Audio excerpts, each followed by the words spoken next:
Welcome back to the YouTube channel for BamaOnline.com. Travis Reier, senior analyst for BOL, alongside site publisher Tim Watts. It is a Wednesday night. How about a little Wednesday night football, Tim Watts, as the Alabama Crimson Tide has secured the services of a much needed piece to this secondary when you think about the losses that Alabama had to the back end of that defense. But little bit of a winding road to get here with DaShawn Jones, I guess, of Wake Forest previously, but Alabama here nonetheless. Yeah, it's been a really interesting ride. I think today was the highlight, but even leading up to that, you had Alabama, LSU, Mississippi State, coming from Wake. He wanted to play in the SEC, we were told. The interesting thing is talking to numerous SEC sources close to SEC staffs. He was the guy most saw as the most SEC ready. LSU was certainly one. Mississippi State, there were others that wanted to be involved with him, but he narrowed his list down. Took a visit to Alabama, basically canceled his other visits, notified other colleges he wasn't going there. Word kind of leaked out that he was expected to sign with Alabama, and then it was just crickets. And I tell we say people sometimes, they're always rooting for surprises. Sometimes no surprise is better than a surprise because they're not always good. Well, this morning you wake up and he tweeted out, "My recruitment is still open," and all hell broke loose. I mean, you had a whole day of discussing. And when you get to that point of asking, you don't know why somebody tweeted something. It was quickly deleted afterwards. You don't really know what's going through their mind. So, and of course, subscribers and, Alabama fans are trying to get us to explain it. But heck, we don't know him. He's a portal guy. We don't know him any better than they do, really. I mean, he came in on a visit, didn't really follow him in Wake Forest. But from a talent standpoint, they're getting a good one. And the drama today, I think they probably appreciate DaShawn. I don't know if DaShawn didn't feel appreciated, but after this day, I think he does know that he's very appreciated in Tuscaloosa because Alabama fans are very happy and celebrating right now getting him. Yeah, DaShawn Jones, after redshirting with Wake in 2021 as a redshirt freshman, played in 12 of 13 games in 2022, became a starter on the back end for the Demon Deacons later in that 2022 campaign. And then last season, as a redshirt sophomore, played in 10 games, started 9, had 37 tackles, 1.5 for loss, led the team with 3 interceptions. Also had 2 pass breakups last season. So a guy that has that experience that we talk about at the Power 5 level for an Alabama team and secondary that we've also outlined this too. Immense young talent at corner and at safety, but not much in the way of experience. So when you think about Cam Howard coming in from Charlotte, and also, interestingly enough, both these guys, Howard and also now Jones, both Baltimore guys at their core. So the DMV coming up big once again for Alabama, but Jones specifically at that corner spot, you start thinking about tandems potentially, Damani Jackson and DaShawn Jones, and then still expect, right? Still expect some really good competition at that spot. I think when you look at the portal guys, you have two kinds. You have those with highlights and those without highlights. And the ones with highlights are the ones that have the experience that you're looking for. And as you said, blending it in with the young guys they've got on campus, blending it in with experience, but not only experience, playing time's great, but also there's the experience of being in the college football program, going through the practice, being on the special teams, being anywhere on the field. So, yeah, I mean, you've got him coming in. You've seen a few. I will say this: there's been a lot of portal drama. We've seen guys who are expected to come in. Alabama was bringing in another cornerback on Monday when they just, obviously felt good enough about DaShawn Jones to tell him, "Hey, we're not going to be able to take you." So this was like a double whammy if you end up losing this guy. But yeah, you still have King Mack out there.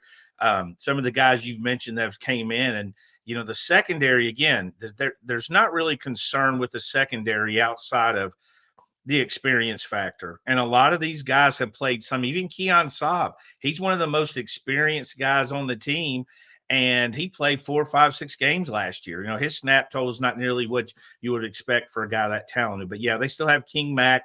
He's a safety prospect from who's committed to Penn State. He's from SDA, St. Thomas Aquinas, who's obviously a big time football program. So they have those guys in the secondary they're looking at. And we knew going into the portal, secondary was going to be the main concern. They wanted to add another guy on the offensive line if they could. They've kind of set up that particularly well coming down the stretch. Yeah, Gino Vandermark, the Michigan State offensive line transfer target. Looks like Alabama in good shape there, according to Tim Watts right here and our staff there at BamaOnline.com. But sure, when you outline this Alabama secondary now and you think about Keon Sabb coming in from Michigan to team up with Malachi Moore at the safety positions, Damani Jackson comes in from USC as a starter last season for the Trojans, and now potentially DaShawn Jones, a starter a season ago at Wake Forest. That gives you four guys that you know have played a lot of football at the Power 5 level in the secondary. And again, competition still going to be a lot of fun to watch play out, because this is not just an ordinary defensive back high school class that Alabama brought in for this 2024 cycle, Tim. Xavier Brown, Red Morgan, Jalen Mbakwe, Zay Mincy, a lot of really talented dudes, not much on experience, but certainly because of their talent, still going to have a chance to make things interesting in 2024. Yeah, absolutely. I mean, that's the thing is going into this, the Saban staff, they knew they needed to upgrade and fill the depth with defensive back. That's why the class was so big. I mean, even if you look at where they stand, it was very talented. It was very big, and they've lost some in the portal. Obviously, Jameer Grimsley, he took off when Saban retired. Recently, we saw Tony Mitchell and Peyton Woodyard hit the portal. So you're bringing in guys, and you have to think you're mixing a little bit better with experience than the freshman guys you brought in.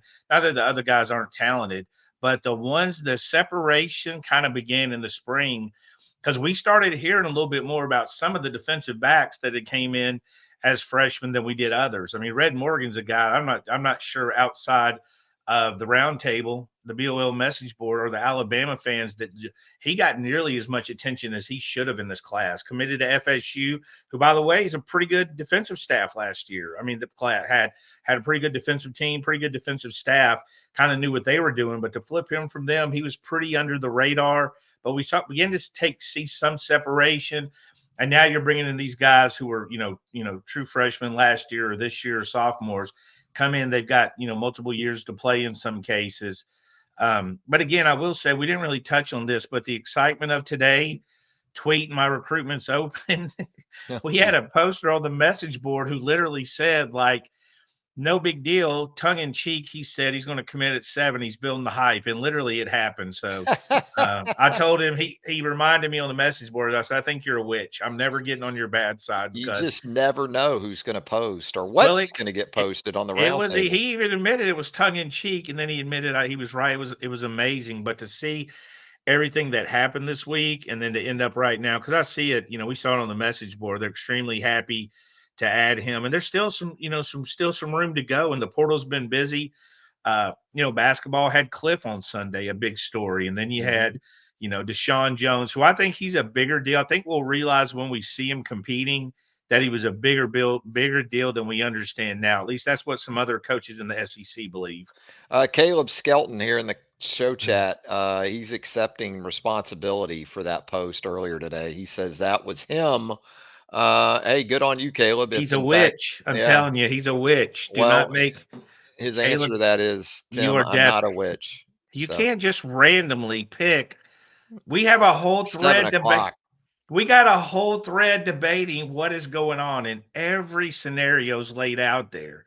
Caleb pops in and says, he's going to commit at 7. You can't tell me Something's up. some tomfoolery's going on with my guy Caleb. There's Something's some up. Something is afoot here, a Tim. very good Hey, job you by him. touched on this too, Tim. What I like about Cameron Howard, and now with DaShawn Jones and potentially with King Mack, these aren't just one and done type of guys. They're potentially 2+ years guys. Now, if you're DaShawn Jones and you step into this situation, you play lights out in 2024, then of course you're draft eligible. Perhaps you move on to the National Football League. But in the case of DaShawn Jones and Cam Howard, and again, potentially King Mack, These are guys that could be around for 2, 3 years. Yeah, I think again you've layered them. You've layered them with true freshmen, It's felt guys a like little labor. bit. Yeah. Yeah, yeah. It feels like labor after this, but yeah, you've got guys that can come in and build on them.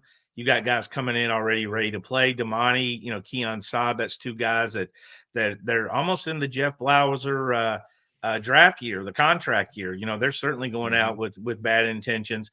And then you have other guys that can come in and be a little bit closer, a little bit more patient. But I will say, like you said, the biggest concern, I think we go back all the way to that, was it 2017 team or 2016, where they had no competition in the secondary. Mm-hmm. There just was no competition. There was just nobody. There was no fear of being replaced, and I just don't think that's a good situation you want to be if you're Kane Womack or Colin Hitchler or Mo Linquist. But really good job with this portal stuff, because I can tell you the stories we hear behind the scenes, they're not pretty. And it's not easy to, I mean, even this, where I think there was some drama drummed up, but it's not easy to land these guys in the portal, because it's not really, there's not, you don't commit and then it's over. I mean, you still have to battle the whole way. Yeah, and we talked about this earlier today on T Watts and TR. In the April portal, there's not as much as top end quality. So what is there can turn into a really lucrative situation for guys that find themselves in the window at this time. It seems like it just ramps it up for the guys that are legit, that are truly the type of targets that an Alabama or one of these blue bloods would look to turn to in April. Yeah, absolutely. I mean, the one thing about it is we understand he signed his SEC. Now there's things you can sign, things that don't matter. We understand that, like, when you sign an SEC agreement where you're going to the SEC, that the other SEC schools cannot tamper with you, or you can't go there. It's pointless to tamper. So we do understand that. Now, I don't know the ruling on going to other schools and all that, but I know the SEC is trying to protect itself from eating itself, basically. So big news official on this Wednesday evening as Wake Forest transfer cornerback DaShawn Jones is in the fold for the Alabama secondary ahead of the 2024 season. Hey, if you haven't already subscribed to our YouTube channel right here, we certainly hope you'll do that right now. Hit that subscribe button.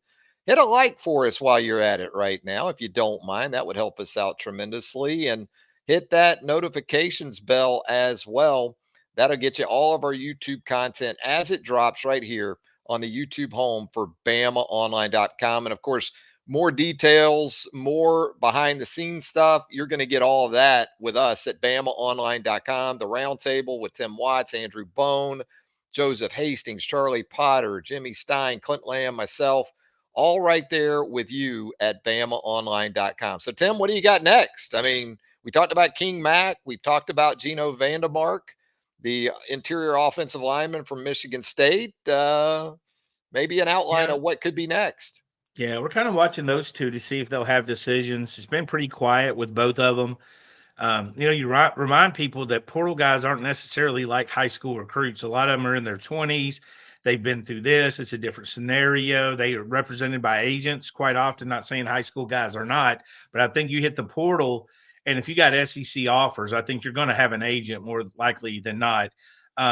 So, yeah, we're waiting to see what Geno does, offensive lineman. Andrew Bones has some good stuff on it. We've touched on him several times. We think Bama's in good shape there, but a versatile guy with experience, another guy with film, which comes in handy. And I'm not knocking the portal guys who don't have film. Some of them are just leaving to get an opportunity. But when they have film and you kind of see what they can do, and he's a flexible guy that plays other positions, he'd be good. But it's kind of, these portal things tend to be quiet. They tend to be like, you get some news, they come on campus, they take other visits. Go back to Cliff, the basketball guy, really dead quiet for a couple of days after. Even here with Jones, you saw that it's been Sunday night, it was wide open. Here we are, 4 nights later before anything actually happened. And it had been dead quiet the whole time. So still watching these things, letting them play out, kids, lining stuff up and, picking out apartments and houses and moving, you know, Yeah. moving, packing their stuff. So a lot to watch, a lot to monitor. Yeah, guys will probably be trying to get into Tuscaloosa in this type of situation as quickly as they can to go ahead and adapt to living situations and those type of things in advance of when the football calendar year really starts at this level these days, which is right around June 1, because that's when you typically get everyone together for the first time. You're talking about guys like Ryan Williams going to be officially on campus and a part of things at that point from the prep level. You're bringing these transfers together. So when you think about it from that standpoint, this whirlwind from Kalen DeBoer, Tim, over these first 5+ months on the job, really right at 5 months, I guess you could almost say. I would say the way that he's been able to navigate this thing along with his staff has been about as impressive as an Alabama fan could have hoped for. Yeah, if you go back in timeline this, you go all the way back. I mean, it seems like 2 years ago that Grubb was your offensive coordinator, and then gone on Friday, having nachos with the Seahawks. You also had coaches that couldn't get on the road, remember? That were hired and they couldn't get on the road. They're finishing out their Washington contract. You had so much coaching drama going on, and then wide open in the spring and getting kids on campus and working the portal and keeping guys in from going to the portal, which I thought they did a great job of. I don't think that was easy at all to sell them on keeping the majority of that talent. And then, I mean, you tend to forget all the good news to what's next. But I mean, Caden Proctor. I mean, I don't know of a bigger double secret agent move in the world than Caden going to Iowa for a few months, admitting they're, pretty much admitted they tampered and then ended up back in Tuscaloosa. So they've had to work a lot of angles and answer a lot of questions, but I feel like I feel like they did an excellent job so far. And I know we discuss this all the time. Some people say it only matters what he does on the season, but that's not all that matters. Today he golfed in cargo shorts. That matters. That for Travis, by the way, before we get What off of an here, L for me. we got to touch on this. I saw on Twitter, and I want you to And did text. you notice he had the Yay Alabama collective on too? So He, he's he going stays for all of it. he Yeah. stays winning now Kalen's Kalen's trying to stay winning right now. On Twitter before we go, and I want you to text me your answer. I want you to rate them. They said which coach had the best swing, and it was Kirby, Hugh, Mm, DeBoer, and Saban. Now I want you to watch them. They've got them all four in a row, so you can go back to back to back to back, and you can okay. watch it multiple times because I have my thoughts Okay. watching this. Yeah. Yeah, I'll have to check that out And and I'll we'll give you discuss some it on our feedback. next show. We'll see if you know as Yeah, much about golf as me. Sometimes, our guy in Thailand,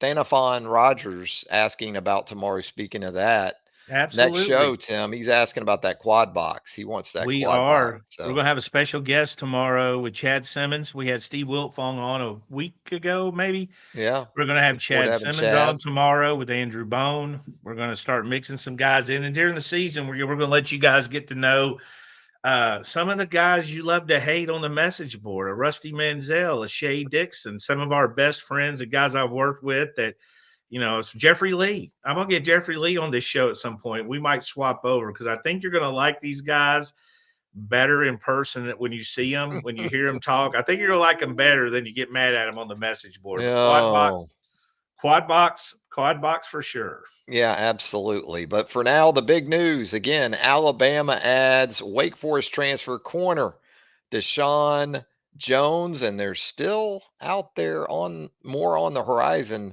for this Alabama team as it looks to maybe at least him catch its breath a little bit. Doesn't mean it's all going to just result in this break for a month or so, but if you can get these last two or three pieces of the puzzle sort of in place here, you can at least breathe a little bit easier, I got to think. Yeah, I think you want to lock that up, and then you can sort of just like focus on your team.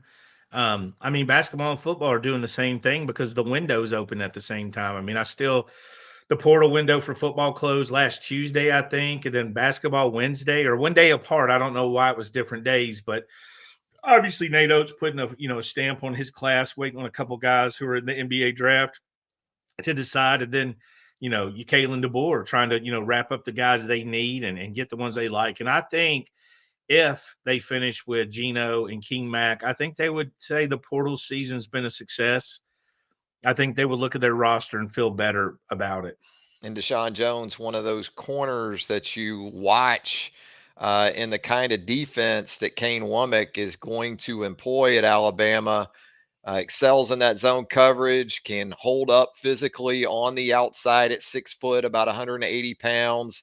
Has those eyes in there at the quarterback and that particular scheme that we're going to see more of from Kane Womack, and reacts to the football extremely well and can make some plays, is He had he what you has some want. attitude. He has some attitude Some when he's coming edge. up on run support. He had a Mm-hmm. he didn't lack for confidence. He had some poses, some poses like Some like swag. yeah, he had like he was not scared to come up on run support. He looks the part for sure. Well, Tim, as always, we appreciate it, my man, breaking in here on a Wednesday night to go live as it relates to the news involving DaShawn Jones and the Alabama Crimson Tide. We're going to have so much more for you, more details, more info right there at BamaOnline.com. Come hang out on the roundtable. You'll get all you want right there with us at BamaOnline.com. Tim Watts, we'll do it again soon. All right, appreciate it. See you guys on the roundtable. For Tim, Travis, thanks again. And until next time, so long, everybody.